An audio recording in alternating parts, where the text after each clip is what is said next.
प्रकरण 20. काश्मीर कथा -2. Operation Chanakya. काश्मीरसंदर्भातील raw. च्या छुप्या कारवायांचा विषय आला की समोर येते ते हे नाव. अनेक संकेतस्थळांवर या मोहिमेबद्दल भरभरून लिहिलेले आहे. त्यातही पाकिस्तानी संकेतस्थळ आणि वेबफोरम यांवर तर अधिकच. त्या पाकिस्तानी लेखांवर विश्वास ठेवायचा तर शेवटी असे म्हणावे लागेल की काश्मीरमधील हिंदू पंडितांच्या आणि मध्यममार्गी मुस्लिम नागरिकांच्या हत्यांमागे केवळ रॉ. चा हात आहे. हा पाकिस्तानी प्रोपगंडा बाजूलाच ठेवून हे ऑपरेशन चाणक्य नेमके काय आहे ते समजून घेतले पाहिजे. चाणक्यांच्या नावाने ओळखली जाणारी अशी एखादी मोहीम खरोखरच आखण्यात आली होती की काय याबद्दल शंकाच आहे. परंतु काश्मीरात ISIच्या मदतीवर उभ्या राहिलेल्या फुटीरतावादी संघटना आणि गट यांमध्ये रॉ. चे एजंट घुसवणे, त्या गटांबाबतची, त्यांना शस्त्रे आणि पैसे कुठून मिळतात, त्यांच्या पुढील योजना काय आहेत वगैरे गोपनीय माहिती मिळवणे, अशा प्रकारची मोहीम काश्मीरमध्ये नक्कीच राबवण्यात आली होती. तीच इंटरनेटवरील विविध संकेतस्थळांतून ऑपरेशन चाणक्य म्हणून ओळखली जाते. ही मोहीम चांगलीच यशस्वी झाली होती, हे नक्की. काश्मीरमधील स्वातंत्र्यवादी तसेच पाकिस्तानवादी अशा सुमारे 2 डझन संघटनांचे कडबुळे म्हणजे ऑल पार्टी हुरियत कॉन्फरन्स. 1993 मध्ये ISIच्या पुढाकाराने ती स्थापन झाली. ISI मधील आणि पाकिस्तानी लष्करातील अधिकारी तिच्या नेत्यांचे हँडलर असत. त्यांचे नाव सहसा असे ब्रिगेडियर अब्दुल्ला.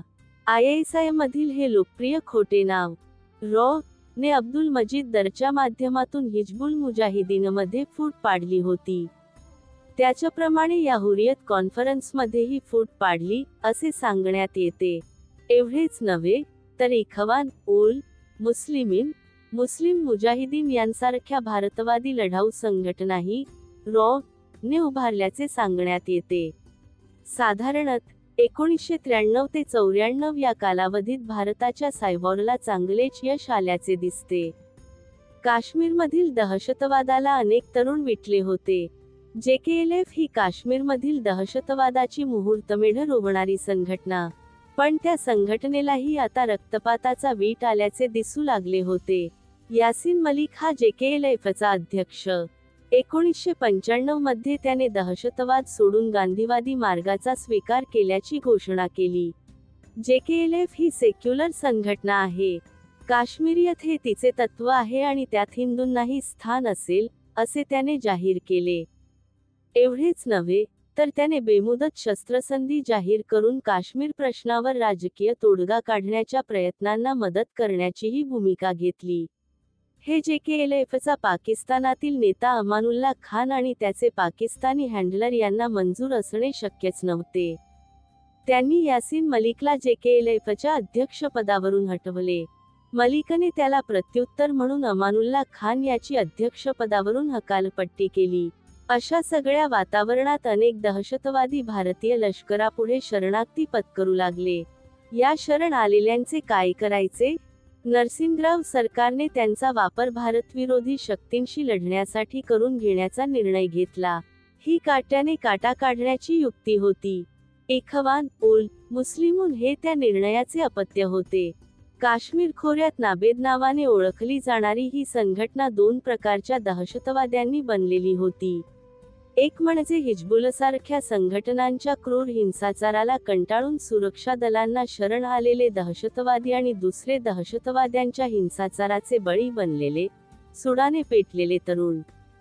एका अर्थाने ते सगळेच एका हिंसक राजकारणाचे बळी होते. तोच त्यांच्यातील बंधुभाव होता, म्हणून ते स्वत:"ला इखवान बंधू म्हणवून घेत होते. या संघटनेचा नेता होता मोहम्मद युसुफ पारे उर्फ कुका पारे.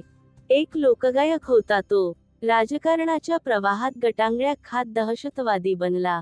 इखवान उल मुस्लिमीन ही संघटना त्याने स्थापन केली. बारामुल्ला जिल्ह्यातल्या संबल, बांदीपोर भागात मोठी दहशत होती त्याची. ISIकडून त्यांना मदत मिळत होती. पण कालांतराने ISIने आपली रणनीती बदलली. स्थानिक काश्मीरी दहशतवाद्यांना कितीही मदत केली तरी काश्मीर काही पाकिस्तानचा भाग बनणार नाही, कारण त्यातल्या अनेक नेत्यांना एकतर स्वतंत्र काश्मीरची स्वप्ने पडत होती, किंवा त्यांना भारतातच अधिक स्वातंत्र्य हवे होते. त्यामुळे ISIने हिजबुलसारख्या पाकिस्तानवादी गटांना प्रोत्साहन देणे सुरू केले. त्या बदलात कुकापारेसारखे नेते दहशतवादाच्या मुख्य प्रवाहातून बाजूला फेकले जाऊ लागले होते. अशात 1993 मध्ये कुकापारेचा एका स्थानिक लष्करी युनिटशी संबंध आला. त्यातून तो भारताच्या बाजूने वळला. इखवान उल मुस्लिमीनपासून फुटून त्याने इखवान उल मुस्लिमून या नावाची स्वतःची संघटना स्थापन केली. भारतीय सुरक्षा दलांचा त्याला आशीर्वाद होता.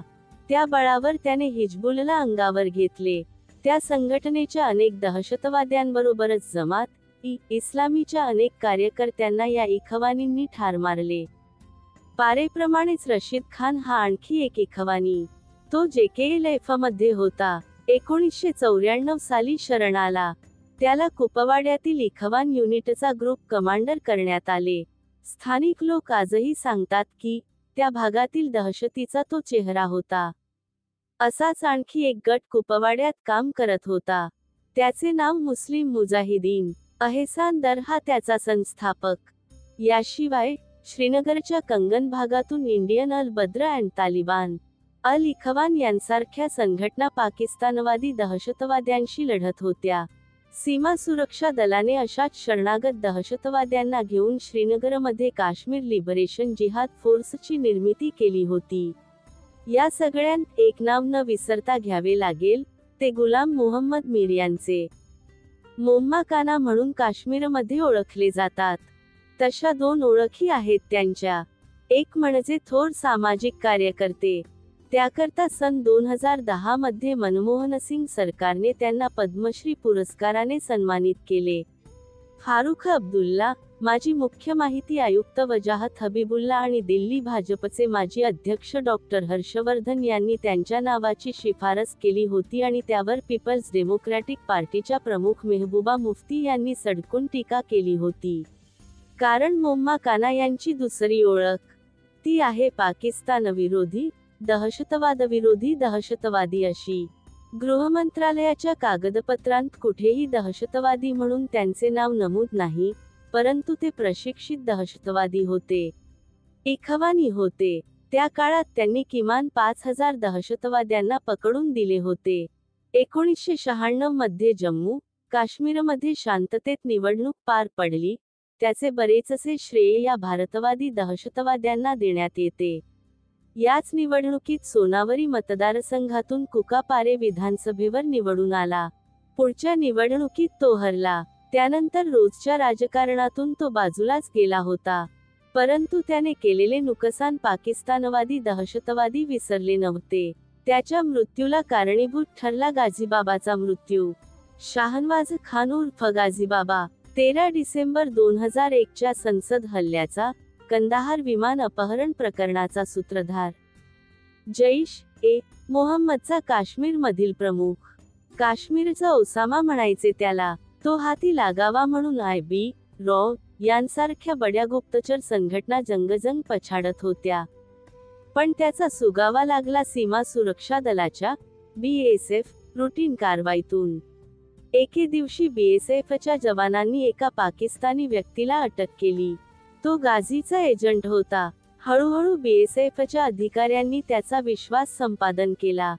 गुप्तचरांच्या भाषेत सांगायचे तर त्यांनी हा सोर्स कल्टिवेट केला.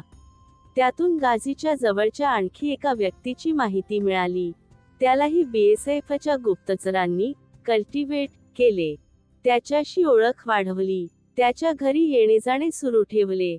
आणि अखेर त्यांना ज्याची प्रतीक्षा होती ती माहिती मिळाली. श्रीनगरमधील गाझीच्या लपण्याच्या जागेचा पत्ता. दानामझार भागातील हे दुमजली घर गाझीने त्याच्या बायकोच्या नावावर खरेदी केलेले होते. साधेच होते ते. त्यात वेगळेपणा एकच होता. तळमजल्यावरील शयनकक्षातील ड्रेसिंग टेबलच्या मागे त्याने एक गुप्त खोली तयार करून घेतली होती. त्याला बाहेर CCTV कॅमेरा बसवण्यात आला होता. त्यामुळे आतून तो सगळ्या हालचालींवर नजर ठेवू शकत होता. त्याचे लपण्याचे ठिकाण तर समजले. आता प्रतीक्षा होती, तो त्या ठिकाणी कधी येतो त्याची. जैश मोहम्मदच्या संदेशांवर गुप्तचरांचे लक्ष होतेच. 2003च्या जुलै-ऑगस्टमध्ये बीएसएफने पाकिस्तानातून आलेला एक वायरलेस संदेश टॅप केला. त्यातून गाझीचा पत्ता लागला आणि ऑगस्ट 30 रोजी बीएसएफच्या कमांडोंनी त्या घरावर हल्ला केला.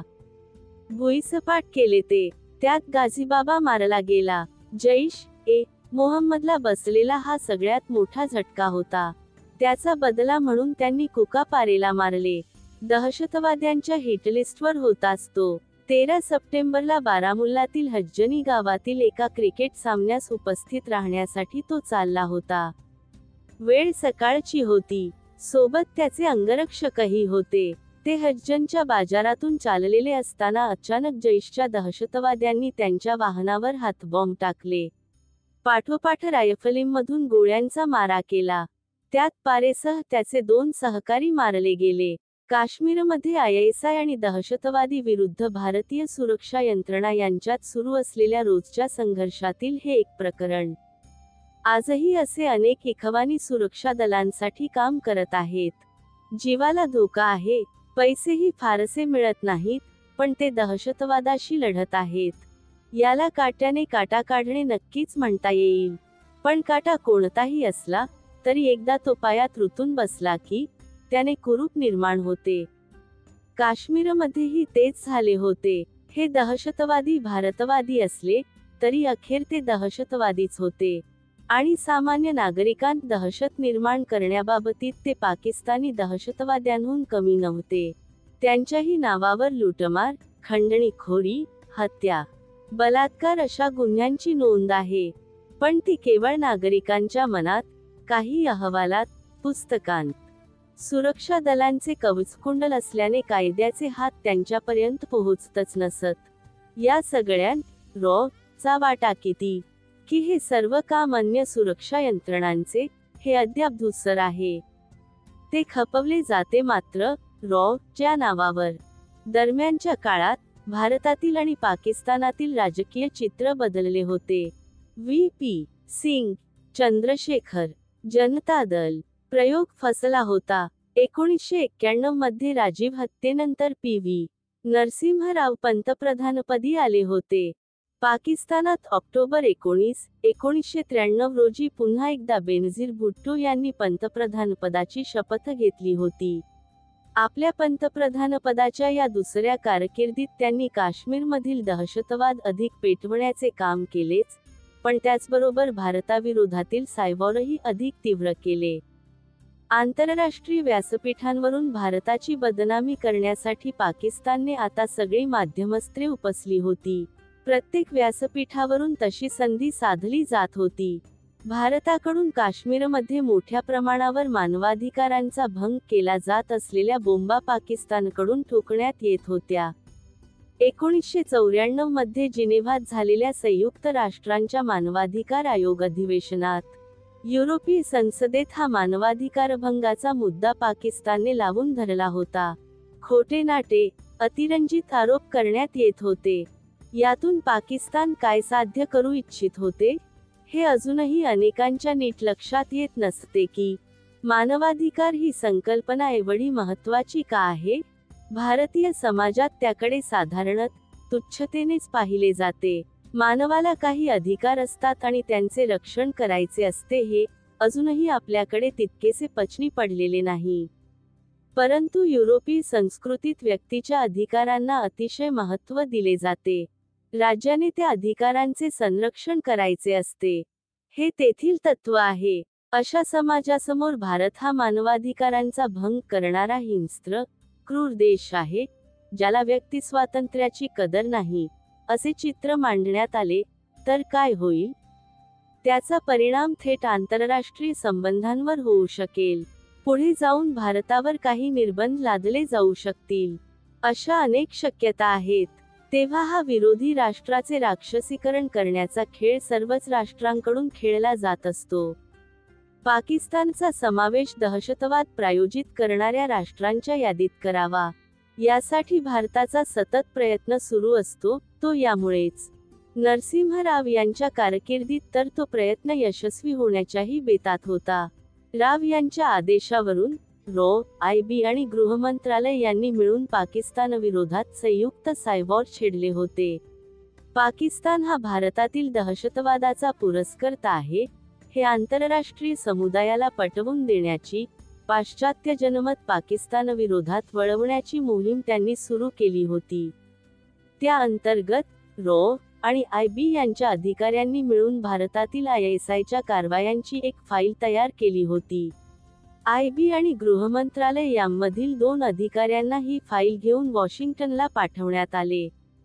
त्यांनी ते सारे पुरावे अमेरिकी परराष्ट्र खात्याच्या अधिकाऱ्यांसमोर मांडले. वॉशिंग्टन प्रेस क्लबमध्ये पत्रकार परिषद घेऊन पाकिस्तानचे कारनामे उघड केले. पण परिणाम काय झाला? 0. अमेरिकी परराष्ट्र खात्याने त्या फाईलवर विश्वास ठेवण्यास नकार दिला. पण नोव्हेंबर 1992 मध्ये अचानक वारे फिरले. तत्कालीन राष्ट्राध्यक्ष जॉर्ज H.W. बुश यांनी ती फाईल पुन्हा उघडण्याचे आदेश दिले. परराष्ट्र खात्याने त्यांना कळवले की पाकिस्तानला दहशतवाद प्रायोजक देश म्हणून घोषित करण्याऐवजी त्याचा समावेश संशयित दहशतवाद प्रायोजक देशांच्या यादीत करावा. पण ते सारेच राहून गेले. बुश यांची सत्ता गेली आणि क्लिंटन राष्ट्राध्यक्षपदी आले.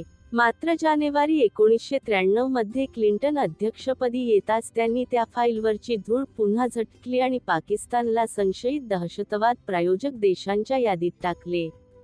याला भारतीय गुप्तचर यंत्रणांनी तयार केलेला तो अहवाल कारणीभूत होताच. परंतु अमेरिकेचा हा निर्णय भारताच्या प्रेमापोटी नव्हे, तर पाकिस्तानवरच्या रागातून घेण्यात आला होता. अफगाणिस्तानातील सोव्हिएत आक्रमणाच्या काळात CIAने तेथील मुजाहिदीनांना स्टिंगर क्षेपणास्त्रे दिली होती. त्यातील अनेक क्षेपणास्त्रे अजूनही त्यांच्याकडे होऊन होती. रशियाच्या फौजा बाहेर पडल्यानंतर त्या क्षेपणास्त्रांचा दुरुपयोग उद्या आपल्याविरोधातही होऊ शकेल, हे लक्षात आल्यानंतर CIAने तो उरलेला साठा परत आणण्याचे प्रयत्न सुरू केले. फुकट दिलेल्या त्या प्रत्येक क्षेपणास्त्रासाठी आता मोठी किंमत मोजण्याची CIAची तयारी होती. परंतु त्या कामात तेव्हाचे ISIचे प्रमुख लेफ्ट. जावेद नासीर हवे तसे सहकार्य करत नव्हते. त्यामुळे CIA त्यांच्यावर नाराज होती.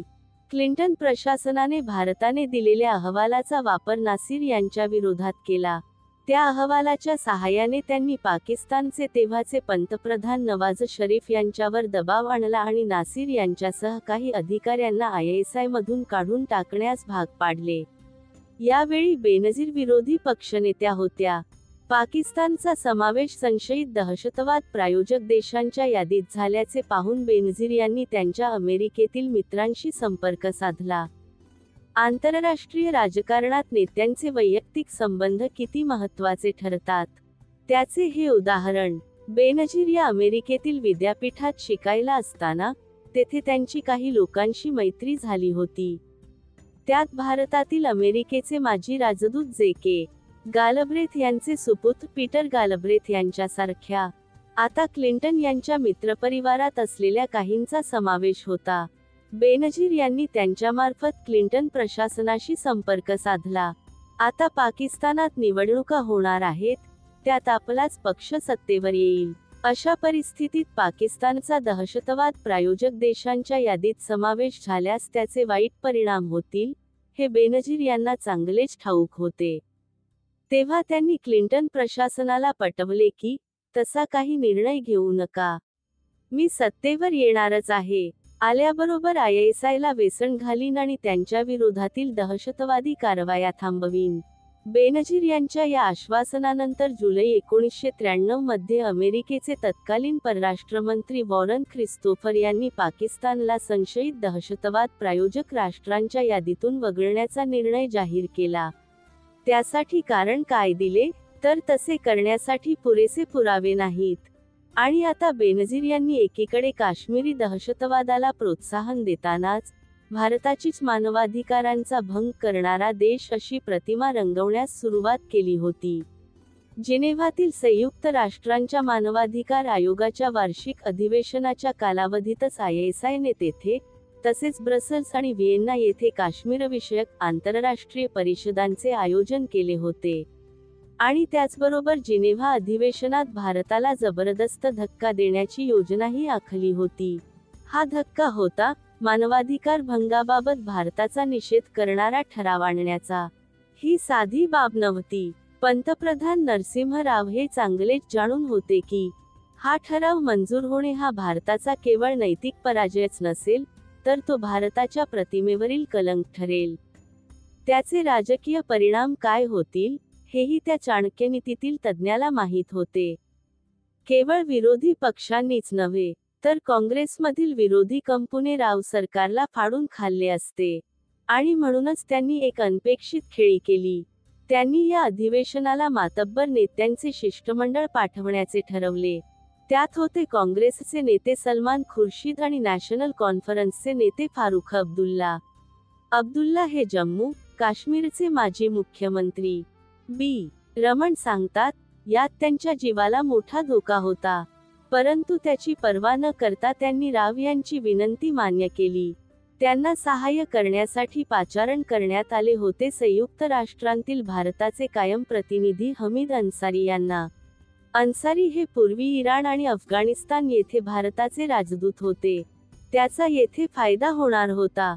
याशिवाय जपानमधील राजदूत प्रकाश शाह यांनाही खास जिनेव्हाला पाठवण्यात आले होते. त्यांनी जिनेव्हात राजदूत म्हणून काम केले होते. तेथे त्यांचा उत्तम संपर्क होता. या अधिवेशनाला बेनझीर भुट्टो स्वतः उपस्थित राहणार होत्या. त्यांचा प्रभाव कमी करण्यासाठी केंद्रीय अर्थमंत्री मनमोहन सिंग यांना अधिवेशनातील मान्यवर अतिथी म्हणून धाडण्याचा निर्णय घेण्यात आला होता. या सगळ्यावर कडी म्हणजे राव यांनी स्वतः त्या शिष्टमंडळाचे नेतृत्व तेव्हाचे विरोधी पक्षनेते अटलबिहारी वाजपेयी यांच्याकडे सोपवले होते. एका बड्या राजनैतिक संघर्षासाठी भारताने जय्यत तयारी केली होती. खुर्शीद आणि अब्दुल्ला हे दोघे मुस्लिम नेते. तशात अब्दुल्ला हे काश्मीरी. त्यांनी भारताची बाजू भक्कमपणे लावून धरली.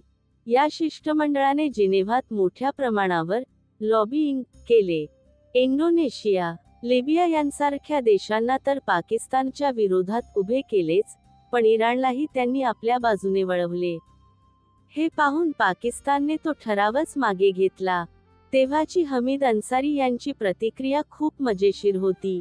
ते म्हणाले होते, फलंदाजांनी खेळायलाच नकार दिला. हा विजय किती महत्त्वाचा होता, याचा अंदाज आज एवढ्या वर्षांनंतर येणार नाही. परंतु भारत पाक क्रिकेट सामना जिंकून येणाऱ्या भारतीय संघाचे विमानतळावर ज्या जल्लोषाने स्वागत होते, तोच जल्लोष हे शिष्टमंडळ भारतात परतले तेव्हा दिसला होता. बी. रमण सांगतात की पाकिस्तानची सायबॉर मोहीम हाणून पाडण्यासाठी रॉ चे अधिकारीही पडद्यामागून काम करत होती. त्यावेळी रॉ च्या सायबॉर विभागाचे प्रमुख होते अमिताभ चक्रवर्ती. ते मूळचे भारतीय माहिती सेवेचे 1971 च्या बॅचचे अधिकारी. ISI प्रायोजित भारतविरोधी प्रोपगंडाला उत्तर देण्यासाठी त्यांनी जम्मू काश्मीरबरोबरच भारताच्या अन्य राज्यांतील तसेच युरोपातील मुस्लिम समुदायातील महत्त्वाच्या व्यक्तींना उभे केले होते. रमण यांच्या मते चक्रवर्ती यांच्या सायबॉर विभागाची ही मोहीम म्हणजे रॉ च्या काउंटर सायबॉर प्रकरणातील एक तेजस्वी प्रकरण. खेदाची बाब ही की त्या तंत्राचा तपशील जाहीर करता येत नाही. अमिताभ यांचे हे काम किती गोपनीय ठेवण्यात आले होते, याचा अंदाज आपल्याला त्यांच्या मृत्यूबाबतच्या बातम्यातूनही यावा. फेब्रुवारी 24, 2007 रोजी ते निधन पावले. त्याबाबत INS या वृत्तसंस्थेने दिलेल्या वृत्तात कुठेही त्यांनी गुप्तचर संस्थेसाठी काम केल्याचा पुसटसाही उल्लेख नाही. हे असे पाकिस्तानविरोधातील सायबॉर आणि त्यांच्या दहशतवाद्यांविरोधात लढण्यासाठी आपले दहशतवादी उभे करण्याचा प्रयोग. यांतून भारताने पाकिस्तानला आंतरराष्ट्रीय पातळीवर आरोपीच्या पिंजऱ्यात कसे उभे केले, आंतरराष्ट्रीय पातळीवर काश्मीरी दहशतवाद्यांना असलेल्या सहानुभूतीला कशी चूड लावली, हे पाहायचे असेल तर त्यासाठी समजून घ्यावे लागेल फरान अपहरण प्रकरण. काश्मीरमधील दहशतवादाच्या इतिहासातील हे एक अतिशय गुंतागुंतीचे, संशयास्पद असे प्रकरण. त्यात भारतीय गुप्तचर संस्था, लष्कर, नवी दिल्लीतील राव सरकार यांचा सहभाग होता की नव्हता, सारेच गुलदस्त्यात आहे. खरे तर रॉ. चे एस. दुलत यांच्यासारखे माजी प्रमुख स्पष्टच सांगतात की त्यात भारतीय गुप्तचर संस्थेचा काहीही हात नव्हता. तो होता, असे कोणी म्हणाले, तर तो भारताच्या प्रतिमेवरचा डागच ठरेल. पण त्या प्रकरणाचा सखोल अभ्यास केलेल्या व्यक्ती काही वेगळेच सांगत आहेत. आणि ते फारच स्फोटक आहे. त्या प्रकरणाचा प्रारंभ झाला मौलाना मसूद अझहरच्या अटकेतून आणि शेवट कंदाहारमध्ये त्याच्या सुटकेतून. 1994 मधील ही घटना आहे. 29 जानेवारी 1994 रोजी सकाळी ढाक्याहून आलेले बांगलादेश विमान चे विमान दिल्लीच्या इंदिरा गांधी आंतरराष्ट्रीय विमानतळावर उतरले. पासपोर्ट तपासताना तेथील अधिकाऱ्याला एका प्रवाशाचा संशय आला. त्याचे नाव होते वली आदम इसा, पण त्याचा पासपोर्ट होता पोर्तुगालचा. ते काही जुळत नव्हते. त्या अधिकाऱ्याने त्याला तसे म्हटलेही. त्यावर त्याने उत्तर दिले, मी जन्माने गुजराती आहे, पोर्तुगालमध्ये असतो. त्या उत्तराने अधिकाऱ्याचे समाधान झाले. त्याने पासपोर्टवर ठप्पा मारला आणि तो प्रवासी बाहेर पडला. त्याचे खरे नाव होते मौलाना मसूद अझहर. यानंतर 7 वर्षांनी, डिसेंबर 13, 2001 रोजी भारतीय संसदेवर झालेल्या दहशतवादी हल्ल्याचा हा सूत्रधार. त्या दिवशी सहज, एखाद्या पर्यटकाप्रमाणे तो भारतात घुसला. तेथून दिल्लीतील अशोक या तारांकित हॉटेलमध्ये उतरला. नंतर तो हॉटेल जनपथमध्ये राहायला गेला. त्यांच्यासह तो देवबंदला गेला आणि मग श्रीनगरला. महत्त्वाचे काम होते त्याचे तेथे. हरकत उल जिहाद इस्लामी, हुजी, आणि हरकत उल मुजाहिदीन या 2 संघटनांचे विलिनीकरण करून त्याने हरकत उल अन्सार, जेत्यांसाठीची चळवळ, ही नवी दहशतवादी संघटना स्थापन केली होती. त्या दोन्ही संघटनांच्या काश्मीरमधील प्रमुखांना तसे संदेशही पाठवण्यात आले होते. पण त्यांच्याकडून काहीही प्रतिसाद न मिळाल्याने तो त्यांना भेटण्यासाठी आणि हे विलिनीकरण पक्के करण्यासाठी काश्मीरला आला होता. श्रीनगरच्या लालबाजार भागात एके ठिकाणी तो उतरला. तेथे हरकतचे कमांडर सज्जाद शाहिद खान उर्फ अफगाणी आणि अमजद बिलाल हे त्याला भेटले. नंतर अफगाणी आणि तो अनंतनागला त्यांच्या अन्य साथीदारांना भेटण्यासाठी निघाले. पण वाटेतच खानबल येथे त्यांची गाठ पडली भारतीय सुरक्षा दलांशी. सावज अलगद हाती पडले आपल्या जवानांच्या.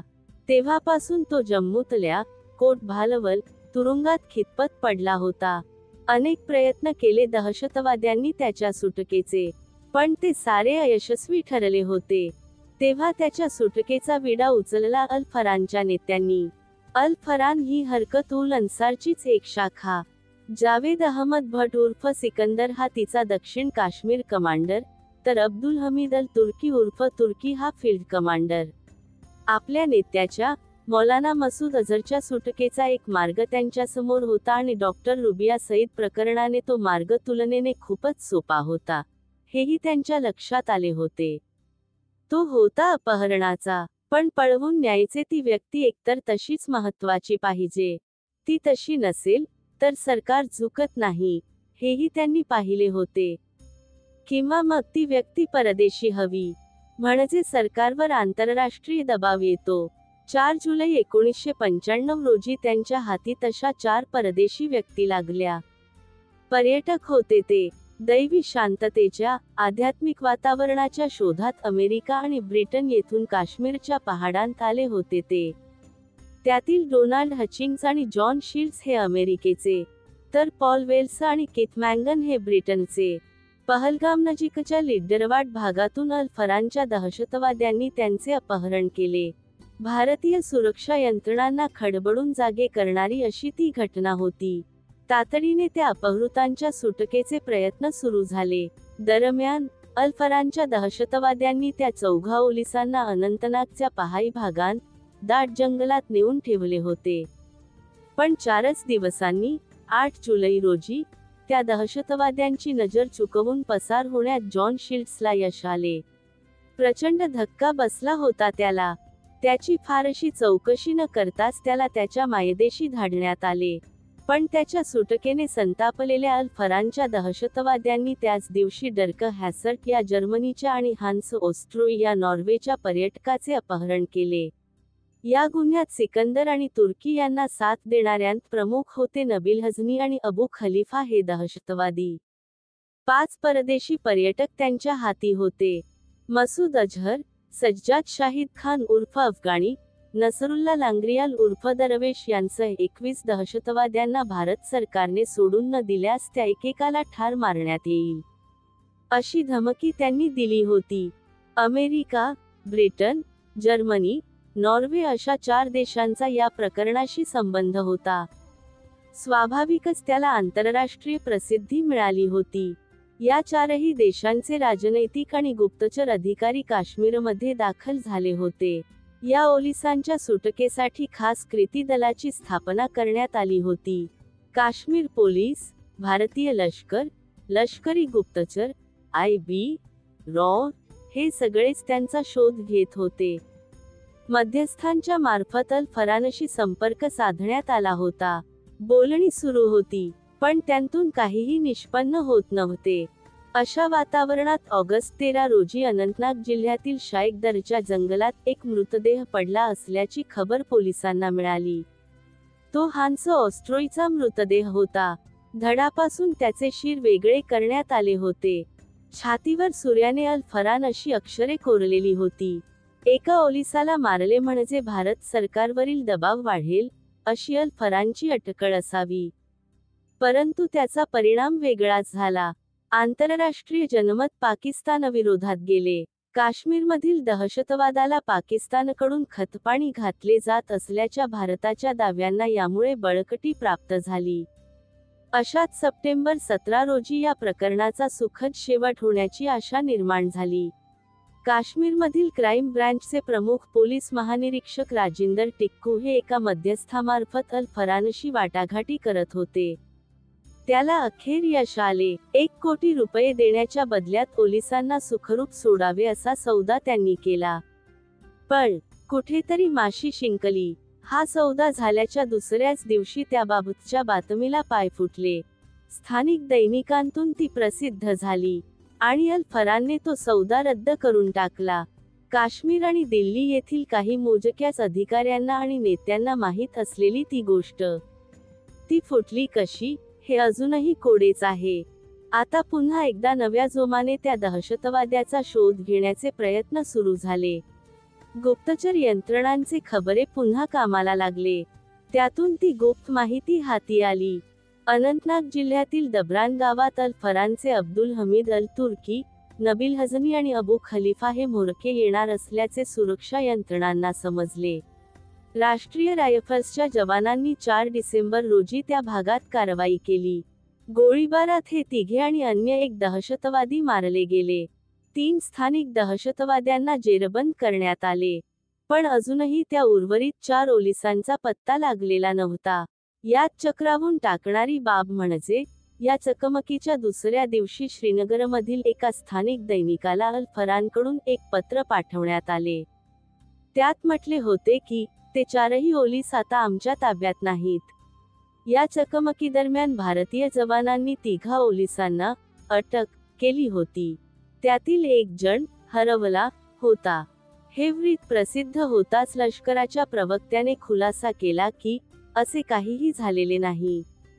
चकमकीच्या वेळी त्या दहशतवाद्यांबरोबर ओलीस नव्हतेच. मग प्रश्न असा निर्माण झाला की ते ओलीस गेले कुठे? त्याचे उत्तर 3 जून 1996 रोजी मिळाले की डिसेंबर 13 रोजीच त्या 4ही विदेशी ओलिसांना दहशतवाद्यांनी ठार मारले होते. काश्मीरमध्ये कुठेतरी पहाडी भागात त्यांचे मृतदेह एकत्र पुरून टाकण्यात आले होते. ओलिसांचा मृत्यू झाला. अल फरानचे म्होरकेही मारले गेले. आता मौलाना मसूद अझहर आणि अन्य दहशतवाद्यांच्या सुटकेचा प्रश्नच नव्हता. प्रकरण संपले होते. आता ती फाईल बंद व्हायला हवी होती.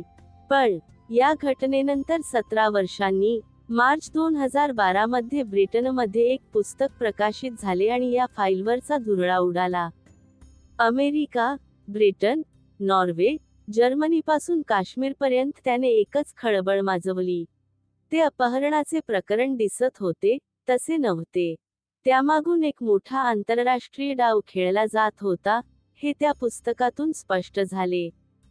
त्या पुस्तकाचे नाव होते Meadow, Kashmir 1985, where the terror begin.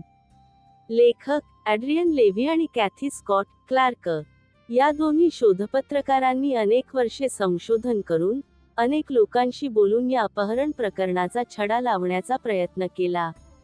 त्यांच्या निष्कर्षांनुसार गुलाम नबी मीर उर्फ अल्फा हा अनंतनाग जिल्ह्यातला सरकार प्रायोजित दहशतवादी. अल-फरानचा दक्षिण काश्मीर कमांडर जावेद अहमद भट उर्फ सिकंदर याच्याशी त्याचा शस्त्रसंधी करार झाला होता. या अपहरणाच्या आधी पोलिसांचे विशेष कृती दल STF, लष्कर आणि गुप्तचर संस्थांतील त्याच्या हँडलर च्या सांगण्यावरून त्याने सिकंदरला काही शस्त्रे आणि स्फोटके पुरवली होती.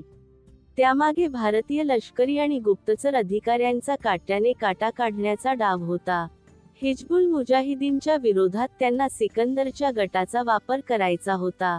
त्याने विदेशी नागरिकांचे अपहरण करून कोठे ठेवले होते हे भारत सरकारच्या बाजूने असलेल्या दहशतवाद्यांना माहीत होते. तरीही त्यांनी त्यात काहीही हस्तक्षेप केला नाही. याचे कारण हेच, या ओलिसांच्या सुटकेसाठी काश्मीरमधील पोलीस प्रयत्न करत होते. क्राईम ब्रँचचे प्रमुख पोलीस महानिरीक्षक राजिंदर टिक्कू अल-फरानच्या अतिरेक्यांशी वाटाघाटी करत होते.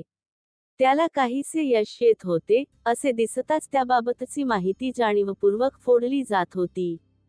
राजिंदर टिक्कू यांच्या म्हणण्यानुसार ती दिल्लीतील कोणाच्या तरी आदेशावरून फोडण्यात येत होती. दरम्यानच्या काळात अल्फा म्हणजेच गुलाम नबी मीर याने अल-फरानशी ओलिसांचा सौदा केला. त्याने त्यांच्याकडून 4 लाख रुपयांना ते विकत घेतले. ही गोष्ट 1 डिसेंबर 1995 ची. त्यानंतर 3 दिवसांनी त्याने अल-फरानच्या अब्दुल हमीद अल-तुर्की उर्फ तुर्की याला जंगलात भेटण्यासाठी बोलावले. तो त्या अतिरेक्यांशी लावलेला सापळा होता. त्यात ते व्यवस्थित अडकले. राष्ट्रीय रायफल्सच्या जवानांनी तुर्कीसह 4 दहशतवाद्यांना ठार मारले आणि 3घांना पकडले. आता या अपहरण प्रकरणातला अल-फरानचा एकच प्रमुख म्होरक्या उरला होता, जावेद अहमद भट उर्फ सिकंदर. पुढे साधारण 2 महिन्यांनी 17 फेब्रुवारी 1996 रोजी त्याचा एका स्फोटात मृत्यू झाला. तो एक अपघाती स्फोट होता असे पोलिसांचे म्हणणे. पण तो अपघात घडवून आणला होता अल्फा आणि त्याच्या साथीदारांनी. त्याआधी अल्फाने त्या 4 विदेशी ओलिसांची हत्या केली होती. ॲड्रियन लेव्ही आणि कॅथी स्कॉट क्लार्क यांनी काढलेला हा निष्कर्ष फारच स्फोटक आहे. तो खरा की खोटा हे आजही पडद्याआड आहे. त्यात रॉ चा कितपत हात होता हेही कुणालाच नक्की माहीत नाही. आज तर असा आरोप होत आहे की ॲड्रियन लेव्ही यांचे लेखन हाच भारतविरोधी मनोवैज्ञानिक कारवायांचा एक भाग आहे. तेव्हा यात ठामपणे एवढेच सांगता येते की शत्रुराष्ट्राला बदनाम करण्यासाठी असे डाव खेळले जात असतात. सायवॉरचा तो एक भाग असतो.